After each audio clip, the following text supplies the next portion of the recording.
Welcome to Season 4 of the Agile Brand with Greg Kihlstrom, where we discuss business agility through customer experience, employee experience, and digital transformation. I'm your host, Greg Kihlstrom. The Agile World podcast is brought to you by TEKsystems, an industry leader in full-stack technology services, talent services, and real-world application. For more information, go to teksystems.com. To read more about the topics discussed on this show, you can go to my website at gregkihlstrom.com and read my latest articles or get a copy of my latest book, Meaningful Measurement of the Customer Experience, now available on Amazon and other retailers. My name is Greg Kihlstrom, and I'm the host of the Agile Brand podcast. Today we're going to talk about defining success.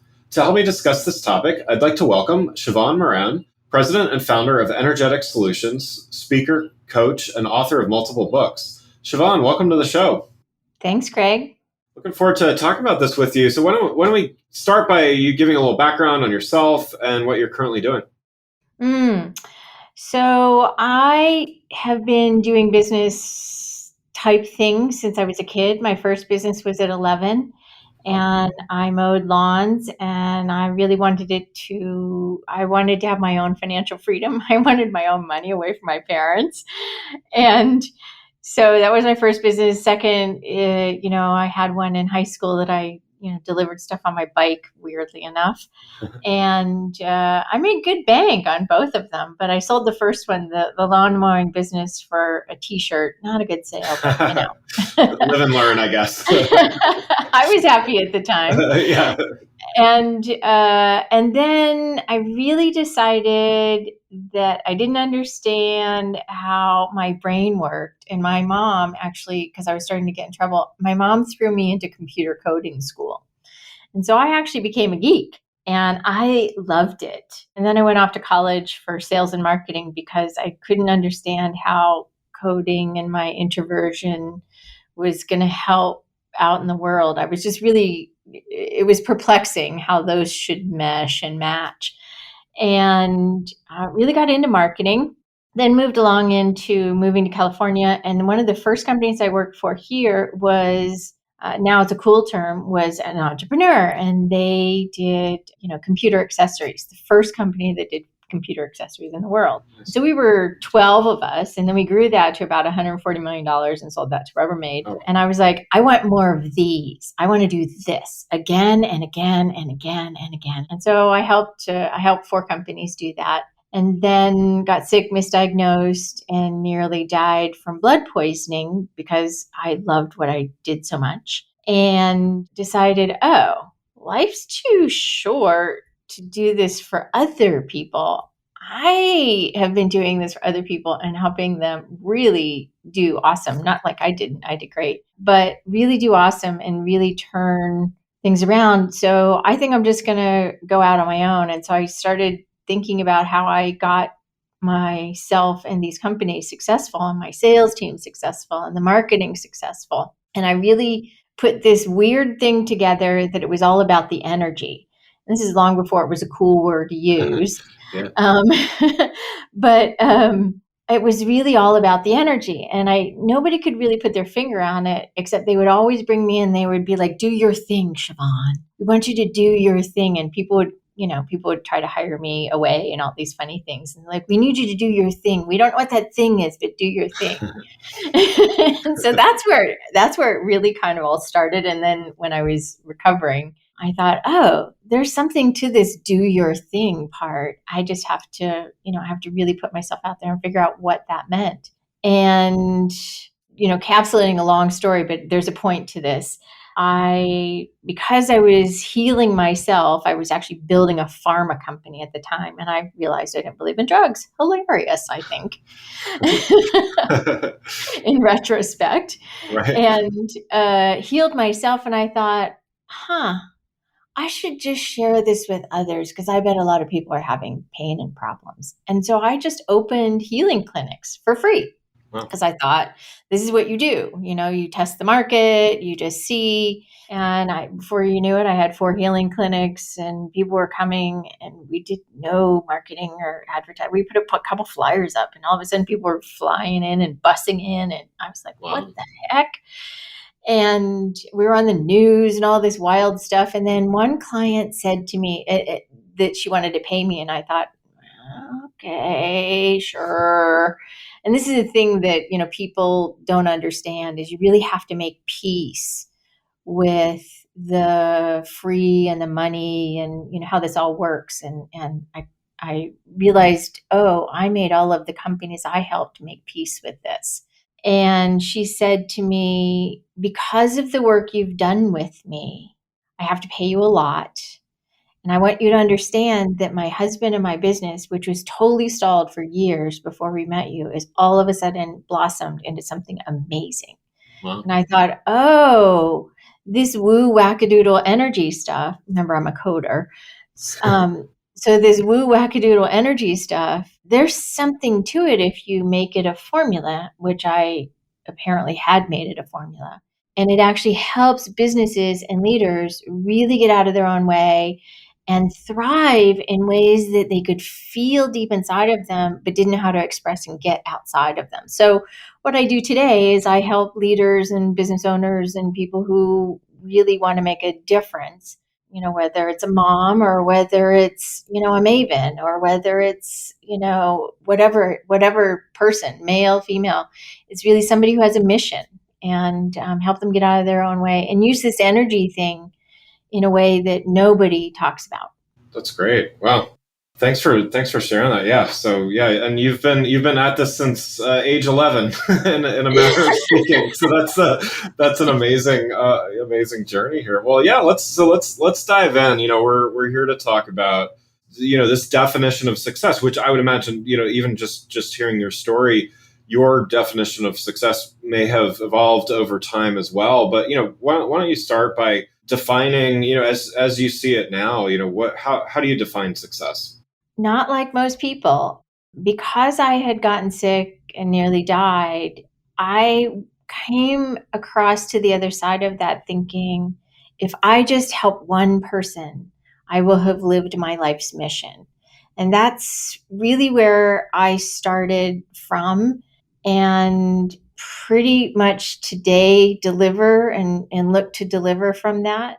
It's very different type of success. Yes, there is a monetary piece. Yes, there is a good monetary piece. I know how money works. I'm very good at that. Right. I'm good at helping people understand how to apply prosperity principles and wonky mindset things that get in the way and where we get stuck and where we don't. But I believe for me, if I can help one person succeed in their life, then they're going to really impact thousands that I will never know about. And, it really sounds super altruistic, but I've had a lot of great loss in my life. And I really just always go back to that. Even if I get on the other side of, yeah, it's about the dollars or yeah, it's about, how many people. It's really, if I can just help one person really make a difference in their own world today, then I have succeeded and I will have done what I'm here to do. So I go around in the world and do weird things like the post office. They're not always happy people. So I go to the post office, they have new people, and I'm like, oh, I wonder how long it's going to take me to get them to smile and crack a joke. Let's see how far we can go to get them to be happy. And I walk around being this weirdo because I don't think enough people are playing in a space of fun energy and lightheartedness. And fun is where a lot of beautiful things occur. It sounds like you kind of lean on some of the challenges in your own life to try to help others. Is that part of the process? Like, is that part of the process for other people and people that you work with as well, is for them to be introspective and kind of look at their own challenges and make change in light of that? Or how do you look at challenge? No, I actually don't think that looking at your own challenges is highly useful because it actually makes you dig deeper into the problem and create more and a bigger problem from looking at it so fiercely. We're taught how to look at the problem, find the problem, sit in the problem, be with the problem. We're not taught how to be on the other side for the solution.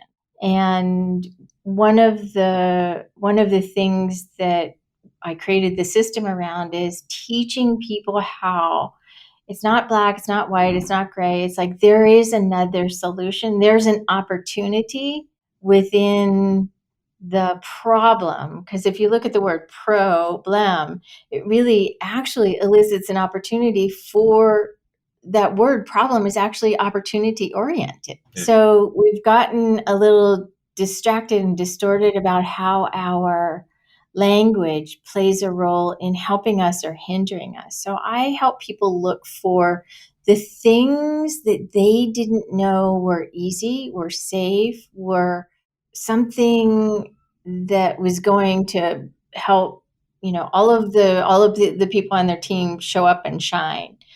A weird example is I was helping a guy who owns a tech company years ago, and he was stuck in a problem for about a year with some coding thing that he was doing. And I said, okay, Jesse, take me in on the phone, and I want to listen to how everybody's communicating in the room. And I want to look at the energy, and I want to see what's happening in the room. And he said, on a video? I was like, no, just take me in on the phone. Just leave me in. And I think that I could point out to him just by hearing there were 3 words that were repeated in that room again and again. Nobody noticed they were the same 3 words. And they were all using them in different ways. And once we changed those 3 words and changed the energy and the drama around the problem, within a few days, they had the code fixed. Nice. So from an individual perspective, is success unique to the individual? Like, how do you work with people to define what success means for them? Oh gosh, I love this question. Yes, everybody's is individual. I had this one guy a lot of years ago, and he really wanted to be a billionaire real estate mogul, and he was a mortgage guy. And I said, well, okay, there are some hurdles we have to get through because there's some money things and mind things and family things. And he was doing it at the cost of his family. I said, we have to find and identify what is most important to you. And the cool thing that we identified is he didn't even know his family had such a high priority in his world energetically. And he didn't know that the billions was interesting, but it wasn't the thing. Yeah. And there were several other things that were, a little bit more private that we identified to clean up and resolve and move in the right direction. And so everybody is different. Sometimes it's about money. Sometimes it's about freedom. Sometimes it's about this one real estate lady, and she's like, I want you to turn my business around. I'm like, okay, we can do that. Well, turns out they were thinking about getting divorced, her and her husband. It was going to be a very expensive divorce. Right. And, after we concluded, she said, oh, I would have never gone there in a trillion years. You saved my marriage, and you saved me a ton of money at the same time. And my business is actually going to thrive because of it. So it was a little different than what she expected. So everybody has their own unique version of success that maybe they don't even know that's what that is. Yeah. Love it. So you serve as a mentor and a coach, as well as a consultant to entrepreneurs, to CEOs and other leaders. What is it about the mentorship and coaching relationship that is valuable and perhaps sometimes undervalued? I think we as a human race, we're all taught to be self-sufficient and taught to do it on our own. And it looks like all of these really successful people have done it on their own because they don't talk about the 400 people that were behind them or the 2 people Right. that were behind them. And it's really important to have alternate perspectives. And it's also important to have somebody who, I always say, for me, I'm not for everybody because I tend to play in the woo and the energy and, and the soul and all of these kind of different kind of things.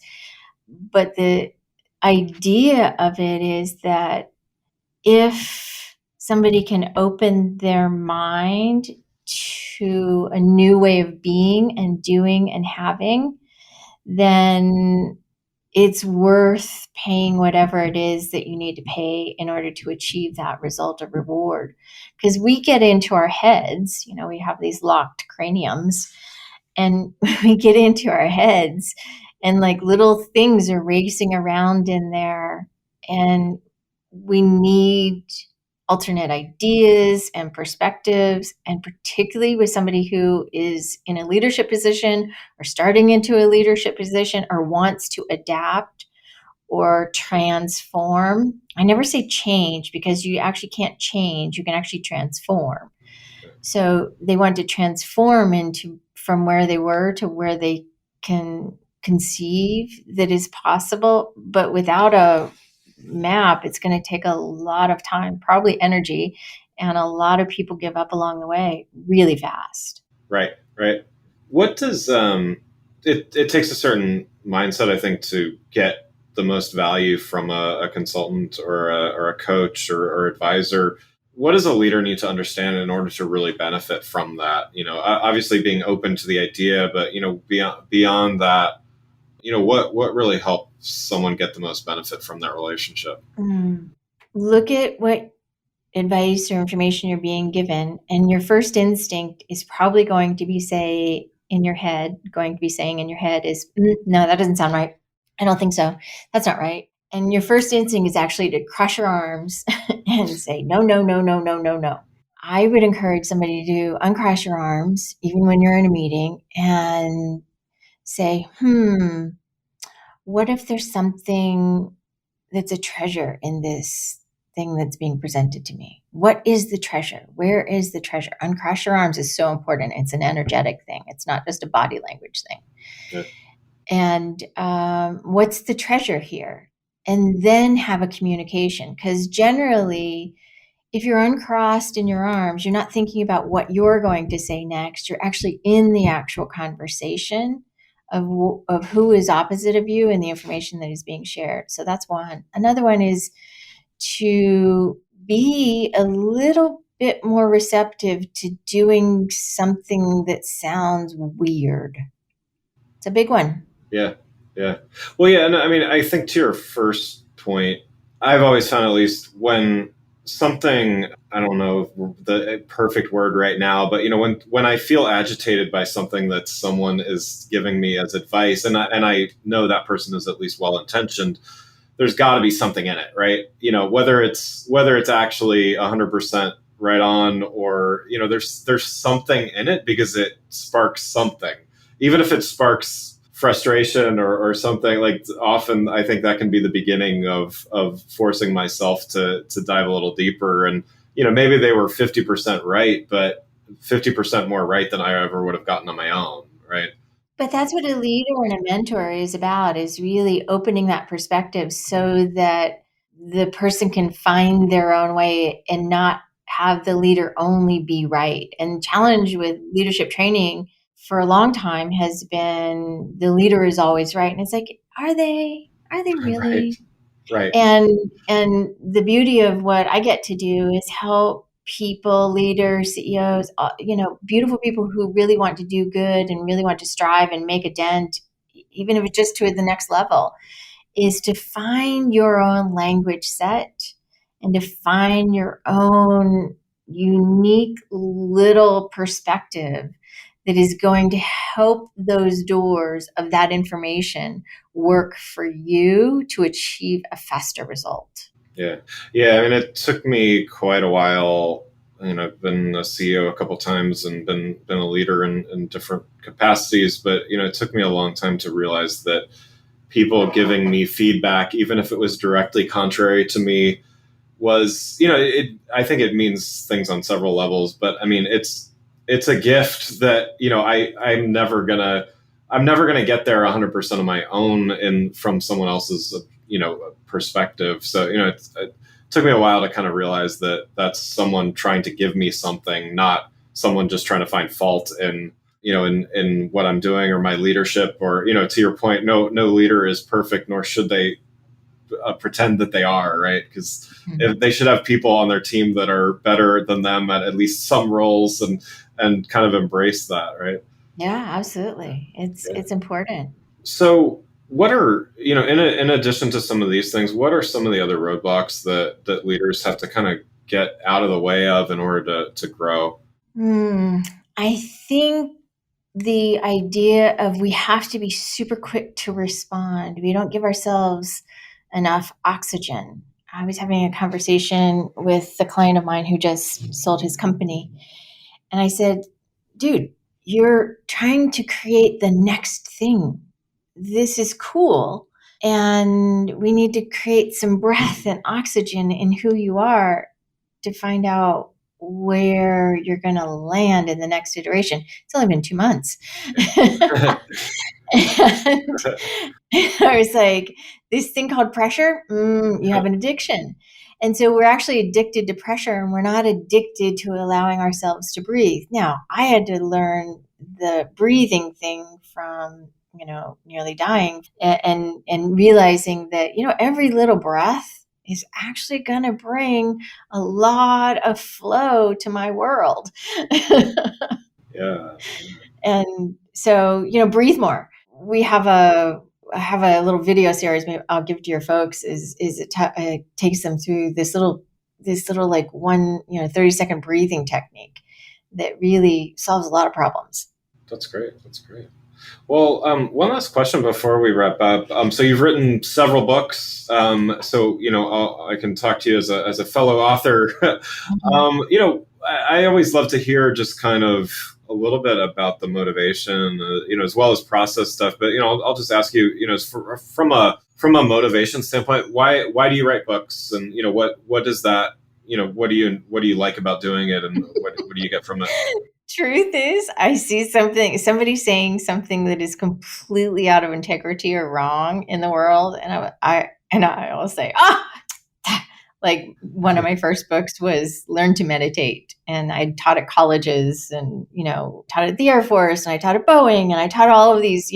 I taught meditation long before it was cool to teach meditation, and Yeah. I wrote a book called Learn to Meditate in 2 minutes for the lazy, crazy, and time deficient.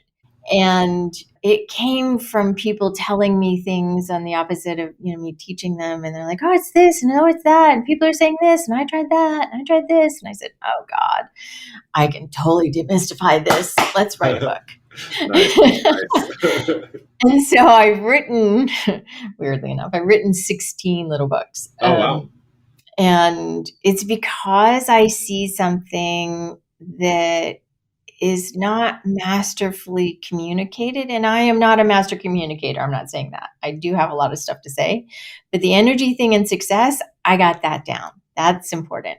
Yeah. And it's really about helping people unfold to who they are. And if I can help diffuse or uncomplicate something that I see going on in the world about, oh no, it's much simpler than that. Let's do it.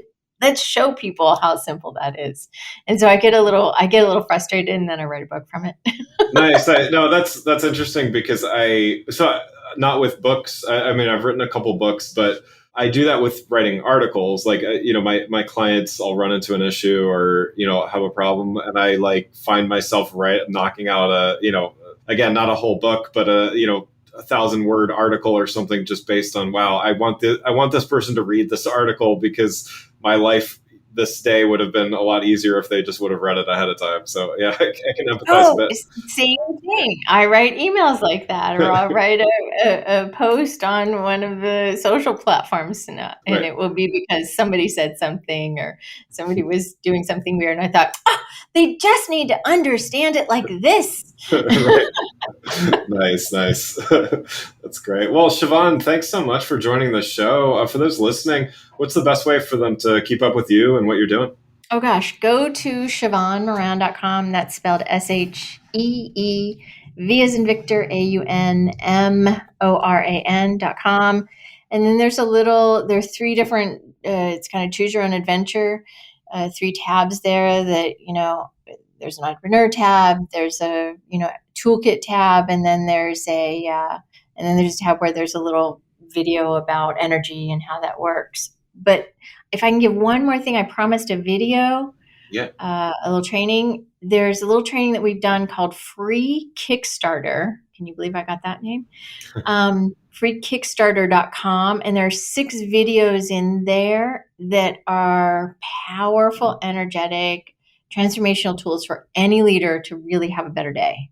Wonderful. That's great. Yeah, and I'll put a link to that in the on the page as well. Thanks, Greg. Well, thanks. Again, I'd like to thank Sheevaun Moran, President and founder of Energetic Solutions, for joining the show.